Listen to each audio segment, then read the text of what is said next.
You know, I really love Go Down Hard, Craig Faustus's book. It's his first book.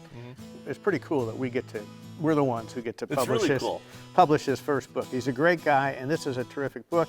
And one of the things I like about this book is how he takes this main character, Nob Brown, kind of a beaten down guy, you know, not exactly a winner, but he takes his obsession, Nob's obsession, with the Nob's Obsession. Nob's That Obsession. sounds like a porno movie. Nob's Obsession. Nob's Obsession. Maybe it's not too late to retitle the book. It's all about subgenre. But anyway, Nob is obsessed, not with his knob, not with his knob, but the murder of a rock and roll goddess who he just kind of worshipped. For me, the great thing about the book is how unconventional it is in just about every way. The hero is an ex-cop turned tabloid writer. I've never seen that before. He's investigating a 20-year-old crime. Okay, I've seen that before. But the way he gets into the case and the things that he finds along the way are so fresh.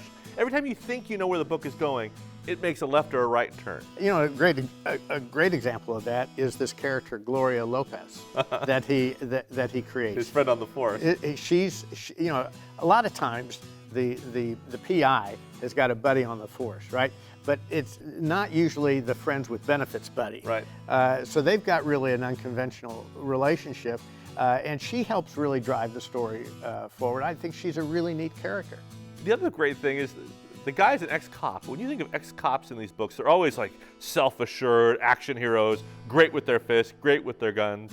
Nob is not. No. Nob is kind of a schlep. Yeah, that's exactly. He's more Jim Rockford than Spencer. Yeah. And that's also part of the pleasure. The tone of this book, I think T. Jefferson Parker said it best, is it's part satire, it's part thriller, and Craig just gets the balance absolutely perfect. Yeah. He evokes a little Elmore Leonard, a little Carl Hyacin, but also Ross MacDonald. Well, and you know, we always talk about what authors influenced another author, what writer is trying, but what Craig does is he creates his own style, his own voice, and it makes you think about all those other writers, but it never comes across as that he's trying to be a different kind of writer. This is who he is, and he's terrific. It's also an interesting exploration of the entertainment industry, of broken dreams, of how this entire city of Los Angeles is built on people striving for popularity and striving for their art. It's more than just a mystery novel. It's also a brutal examination of the entertainment industry itself. It just works on so many levels.